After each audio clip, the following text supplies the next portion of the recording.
Hello and welcome to the Get Mobile webinar series. Today's webinar is about the SME business briefings, providing information on hosting a placement trainee from abroad. So what is Get Mobile? It's a European project based in the UK, Netherlands, Greece, Italy, Iceland and Turkey.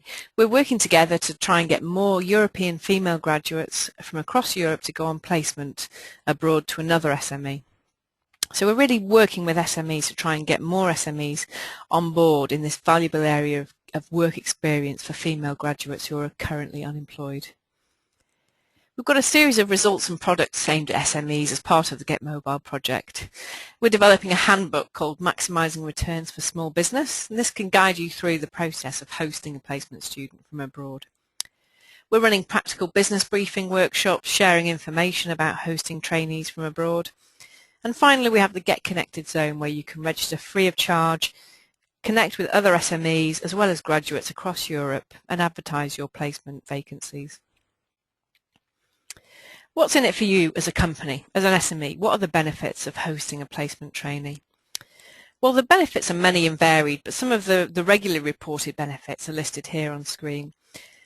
And they include intercultural knowledge and languages, access to different skills and competencies in your SME, extra resources for specific short-term projects, as well as bringing in valuable ideas, different ways of looking at things and different approaches. So how can we help at Get Mobile? Well, we can help to try and find a placement trainee suitable for your placement needs through our database on the Get Connected Zone. We can help you through the steps to host a placement trainee, and we can guide you through the sometimes tricky process of supporting and monitoring placement trainees during a placement period. So perhaps most importantly for many SMEs, what are the costs to hosting someone from abroad? There are no compulsory costs for hosting organisations. Students and graduates are usually awarded a grant, and that covers travel and living expenses. However, hosting organisations can choose to provide contributions to the trainee, and that might be financial or in-kind contribution. The cost really is in terms of time and effort for you and your staff recruiting, selecting, supporting and managing the placement trainee. But hopefully this is where Get Mobile can help. Something at Get Mobile we're really committed to is providing a female-friendly workplace environment. And that's for graduates, as well as encouraging SMEs to see the value of this themselves as well. So we want to highlight the benefits of being a female-friendly place of work.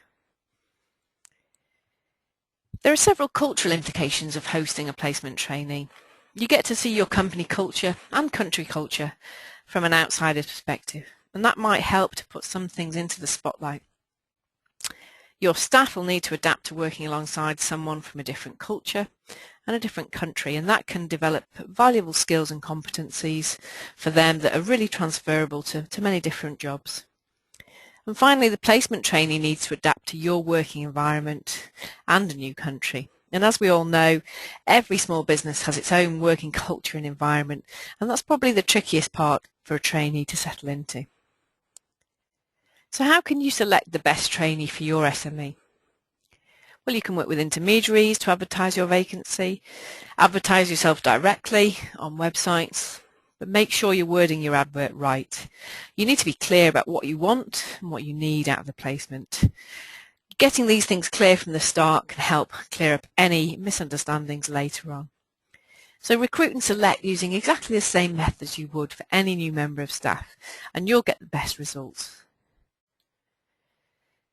Before a trainee arrives, remember to send out information about local accommodation in the area, etc., as well as logistics information, when they need to start, what time, where the workplace is, and try and provide a contact name at the SME who the trainee can email with any questions or worries before they start.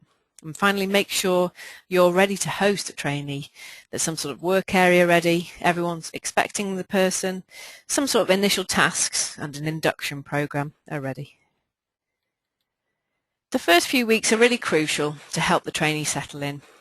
So some sort of induction and initial meeting should be planned, and you can need to be focusing on getting information about your company's work and activities, as well as helping the trainee familiarise themselves with your organisation as much as possible. getting to know the staff, and most crucially support from the business mentor or the buddy that you've allocated them within the SME can really make the difference in making the trainee feel at home in their first few weeks. The type of ongoing support that you'll have to provide for trainees depends on the length of the placement as well as the personality of the placement trainee themselves. You'll probably want some sort of initial review or appraisal as well as a midway appraisal to see how things are going from both perspectives. Remember to involve the trainee in regular team meetings as well as giving them feedback from staff and mentor and letting them have the opportunity to feedback to you whenever possible. And don't overlook them when it comes to personal and professional development opportunities. Try and spot training opportunities, events and networking and meetings that they could get involved with to further their skills and competencies. And in the final few weeks of hosting, you'll probably want to carry out some sort of final review or an exit interview. You can ask the trainees to complete a mini report on their experience where you can see the benefits they've received and also the impact they've had on your SME. One practical aspect, if you're considering having a further follow-on trainee, is that you can ask the trainee who's leaving to provide information to the follow-on trainee. And that leaves up some time for you and your staff to not have to worry about this aspect for the follow-on trainee. There are various websites and organisations linked to supporting SMEs to get more involved in providing placements for people from across Europe. You can see a few of them here in terms of the We Mean Business campaign, the International Association for the Exchange of Students and Technical Experience, and there are various national agencies working with placement programmes in the European Commission. And these are intermediaries providing funding for students and graduates through the Erasmus and Leonardo programmes. One thing we hope you'll do as your next step to getting involved in hosting a student from abroad is to come on our Get Mobile website. You can list your company free of charge and search for trainees looking to come to the UK or our other host company placements in terms of countries that are involved in the Get Mobile project. If you're interested in registering your SME, please visit www.getmobileproject.eu. I hope you found today's presentation useful. If you want to get in touch, please get in touch and find out more through our contact details on the website provided. We really hope that you can get involved in hosting a placement trainee from abroad and give some valuable work experience to an unemployed female graduate from another country, as well as getting some valuable skills, competencies and experiences for your staff and expanding your SME to make the most of European talent.